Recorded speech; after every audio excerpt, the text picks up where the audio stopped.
I'm Lee Moore. I'm Rob Moore. And this is the Chinese Literature Podcast Supplement. Yes. So today, Rob, we're looking at a text that I actually read way back in 2013, a couple of years after it came out, when I was studying in Taiwan and applying to some grad programs. I actually wanted to be a student of the author of this program. Her name is Jing Tsu. She's, I believe, still at Yale in the Chinese program there, and she has a fascinating book called Sound and Script in Chinese Diaspora.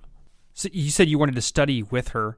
Obviously, that didn't work out. Was that because you couldn't do it, or you just changed your mind? I just bombed the interview for Yale. Okay, well, that'll explain it then. Best mistake of my life. You would never have had this $1 million podcast I think that we're doing. The kids at Yale are way too cool to do a podcast like Way everybody too cool. else in academia. Yeah, at least in the U.S. There's lots of this stuff in other countries. That's true, yeah. I mean people in academics in the U.S., I think, are there's just an issue with this kind of need to feel like you're doing something highfalutin. So cool, right? It's funny because even in France, where you would think the French would be colder or more serious or whatever, you should see the number of intellectual podcasts that go through Radio France. There's just thousands of things. And guests all the time from major universities sitting and chatting about stuff. They're much more comfortable talking with the public. I think too in France there's a tendency to want to see academic things sort of a part of public life. Not like everyone should be able to listen to a lecture by Michel de Certeau, but people who get PhDs go into the government. They do actual practical jobs and things. And part of our podcast is kind of trying to do that, right? Like we're talking about literature. Hopefully, we like to think in a way where, folks can understand us. Anyone who has an interest can understand us. Now, having said all that, the book we're talking about today would not be one of those I would say to just anybody, hey, you should totally just read this. A couple of, we've talked about Jonathan Spence and some other writers that are frankly very approachable. I mentioned David Hawkes. This is a very theoretical book. It's a very well-written book. It's one of the best written theoretical books I've read in a long time in Chinese literature. Rob, would you? I mean, you've read a little bit more theory than I have. I agree and don't agree. I think maybe when it came out, yes. I've read books since that I liked more, that I thought did more than this one did. This is an interesting book. Before we talk about the book, let's explain what the book actually is. Yes, let's do that. Jing Tsu's Sound and Script takes us on a journey through different kind of manifestations of the Chinese language. National language as it's kind of percolated outside of China. She discusses some in the Chinese mainland, some of the kind of adventures of the Chinese language in the Chinese mainland as well. But her focus is definitely on Chinese diaspora. She's done a lot of research on Sinophone literature. She looks at language reform and failed language reform in in Taiwan.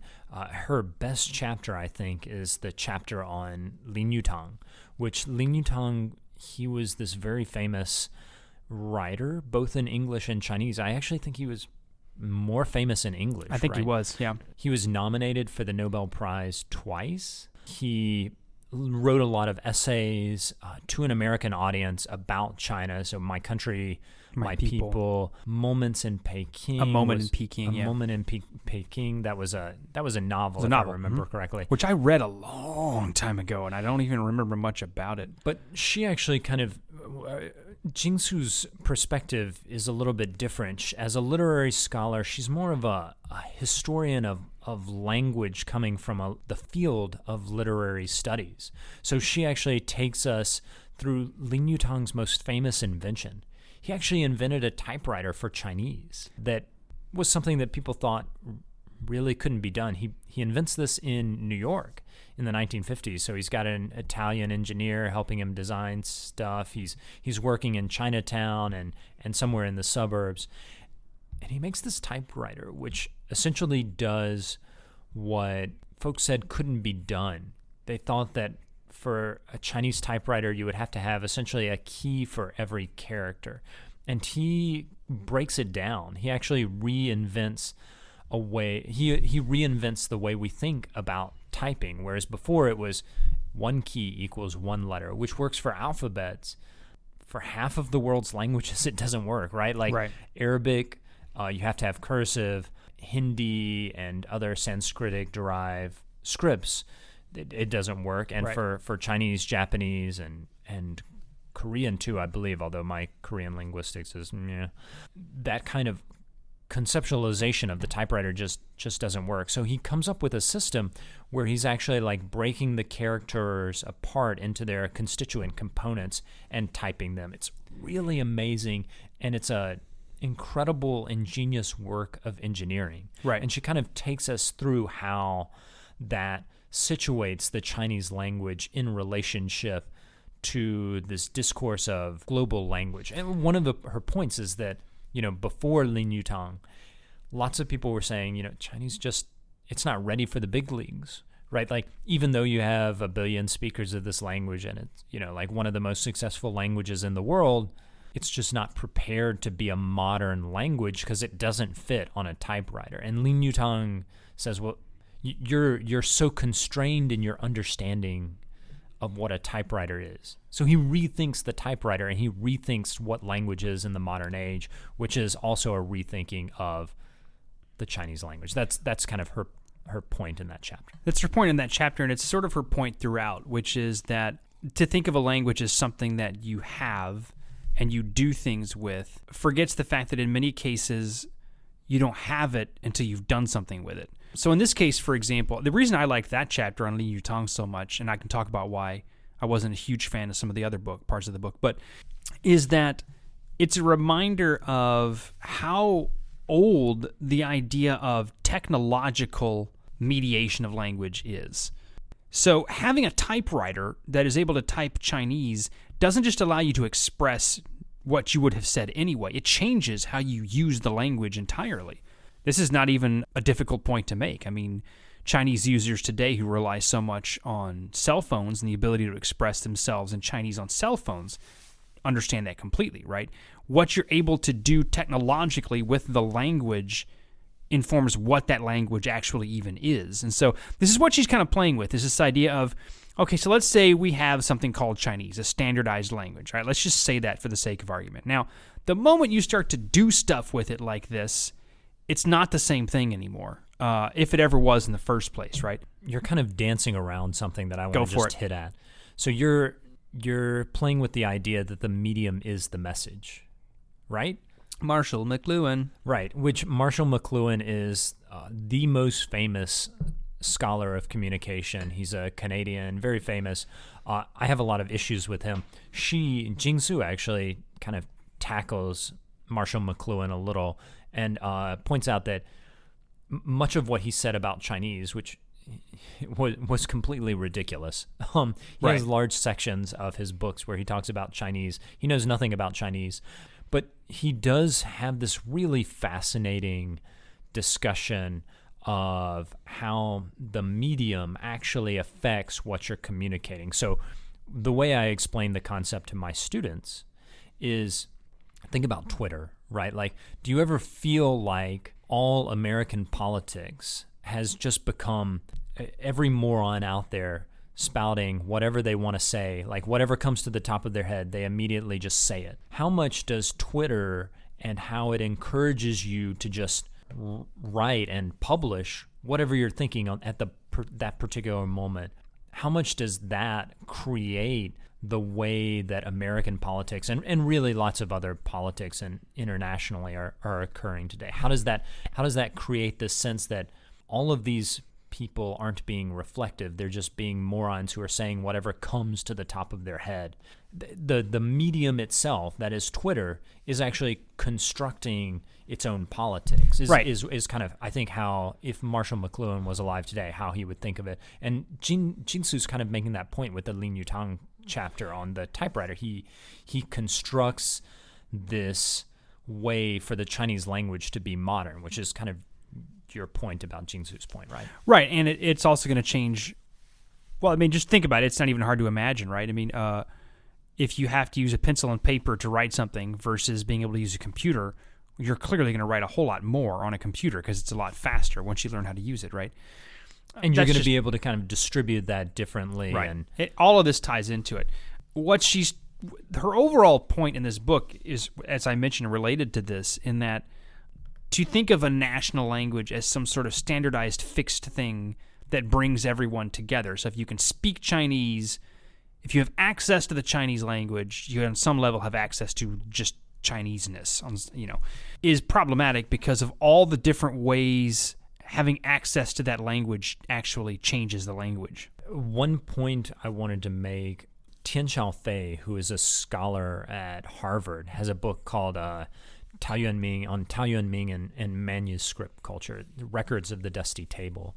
I think Tian Xiaofei is making a point that's quite similar to Rob, the point you're making, and the point that Jing Tsu makes in Sound and Script, which is just the medium creates the message. And Tian Xiaofei is looking at how the medium of manuscript culture, that is, people not printing things out, boom, boom, boom, kind of up and down, the kind of mechanized way we think of print culture, where you just kind of like set it and then print out 1 million copies. But Tian Xiaofei is writing about Taoyuanming. So Taoyuanming is, he's writing, I think, 3rd, 4th, 5th century, 3rd and 4th century CE. But we don't actually really know what he has to say because his poetry has been transmitted by hand so often that there will be like 3 different versions of the same poem and we don't know which one is correct. And the reason that is because manuscript writers, when they were copying it, they felt free to just change stuff oftentimes. And so that's, again, another way that, like Lin Yutang in Jing Tsu's book, the medium is the message. I think you're a bigger fan of this book than I am. It's probably, I wanted to work with her. So. Right. And tell me if this is how you read this too. Maybe you're reading it differently. It feels much more a part of the sort of Sinophone literature camp in that there's a sense of really wanting to buck against this idea of a standardized Chinese language being a good thing. Like, she oftentimes in this book positions the idea of a national language, and this is I would say a fairly standard argument. This isn't particularly unique. A standard argument in Sinophone. Yeah, is to say the reason there's a national language is because Western nations in intervening in Chinese history in the 19th century sort of made it necessary to articulate some version of Chineseness. Like, we're different from you. Well, how are you different from me? Well, we have this language, and so that we're going to standardize it and have this thing that make us all Chinese together, right? And the implicit argument being that if this hadn't happened, we would still have rich local dialects and nothing like a national. There would be no need to have a national language at all. When you say if it hadn't happened, you're meaning the encounter with the West. The encounter with the West. Yeah. There's obviously a lot to be said for that argument, but it's I find it sometimes kind of unsatisfactory. There's a long-running, not really even debate, but a problem for any sort of language group or language groupings in questions of access to the rest of the world, right? So she has a sentence here a little later on when she's talking about Lin Yutang's typewriter and the kinds of political things he was dealing with. So she says, setting the Chinese character to a new type was intended to give China a weighted entry into a world of polarized Eastern and Western influences. At the same time, the attention being paid to the Chinese language's outward success through a parallel shift subsumed the internal differences of tongues under a nationalizing and standardizing imperative. It's a lot of words, but this idea of subsumed the internal differences. So basically all the unique local things were sort of mushed and just kind of sucked up into this idea of a national language. But at the same time, and this is one of the things that Lin Yutang was dealing with, doing that is also what gave writers like Lin Yutang access to the rest of the world. If you're speaking Hokla, well, A, it's a local dialect that not even many people in China can read. B, certainly nobody outside of your area can read it, including the rest of the world. So do you want the rest of the world to read what you're doing or not? And this is a classic problem in many language groups. Yeah, so I think you're kind of articulating an argument that Shishume makes, that essentially Mandarin is the language of the version of Chinese that white folks learn, and therefore it's somehow like less legitimate, less native. I'm not entirely sure how Shishume would frame it, but I think Jing Tsu is going beyond Shishume's point. I think Jing Tsu, I admire her writing a bit more, and I think that she is not suggesting just that this encounter with the West is what's driving the creation of a single standard. It's a variety of things. I think she would definitely say that's one of the things that drives the Chinese, the creation of Putonghua in mainland China, or Guoyu as it was first conceptualized and then moved to Taiwan. But that's certainly not the only thing. And I think you can point out that there is this movement in the Ming and the Qing early on to have this form of vernacular. They're kind of slowly moving towards it, but there is a direction that we can see. Right. So I don't see Jing Tsu saying like the kind of straight up that this standardized form of language that we have today, that is Mandarin, Putonghua, is a result of the encounter with the West. She's much more complicated than that. Yes, although yes and no. Yes, more complicated than the argument you just presented there.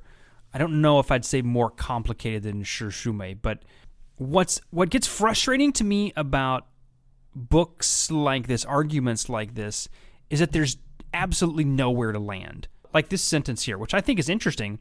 If the Chinese language is what keeps Sinophone writers together as a global community, it is also the medium they learn to manipulate in order to hold themselves apart. Reading it feels sometimes like you can never really get a straight answer. So, does China have a national language? Yes, and also no. Does China have a native language? Yes, but also no. Does the Chinese language bind? Sentence, Rob. What now? I don't get any of that from that sentence. You're looking at page 13 of Sound and Script. Right. This is just an example, but it keeps people together, but it also drives them apart. It's an interesting. Let me finish my thought, and then you can by all means criticize me. It's an interesting thought, and it's an interesting book. But the reason it gets frustrating is I don't know where it's going. The Chinese language is a national language, and it's also not. It's native, and it's not. It's what brings people together, but it's also not. And so after a while, I'm like, what are we even talking about then? Are we just endlessly critiquing, or is there a position that we're going to occupy? I think you're maybe looking at this book the wrong way, and I think it's because your expertise on the subject of translation and language is allowing you to not see the forest for the trees. Don't bite too hard into kind of that discussion. I think that you can look at Jing Tsu's Sound and Script more as she's using those kind of debates, which you're right, she is kind of fudging her answers, but she's using those debates to discuss these really interesting things like Lin Yutang's typewriter, Chen Jitong's concept of world literature, Taiwan's language reform. So it's just more of a framing device. Don't get hung up on it. Enjoy her interesting historical examples, and if you find the sort of theoretical engagement that she does interesting, by all means dig into it. I'm not as theoretical as you are, Rob. I took her arguments for what they were, but I was more focused on the kind of the implications and what was inside the framework that she Well, and sets if you up. read it almost like an anthology of sorts, like each individual chapter has its own separate thing happening, it's a much more interesting read. When I come at it through the introduction and what's supposed to be the overall argument, I go, I don't see where this is going, right? But like you say, and we've talked about it earlier, the Lin Yutang chapter, the Chen Jitong chapter, super interesting details and examples from history, and I'm down with that. But the overall sort of, it almost feels like reading a book where someone had a couple of individual journal articles, each of which is fantastic, and sort of just needed an umbrella to put them under, and that's the introduction.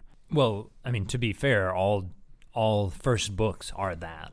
A little bit, could be, yeah. They're just good or bad journal articles that you put together, stapled together, and then you have to come up with a framework to explain your dissertation to your advisors. I think that's what she's doing. She's got these amazing examples.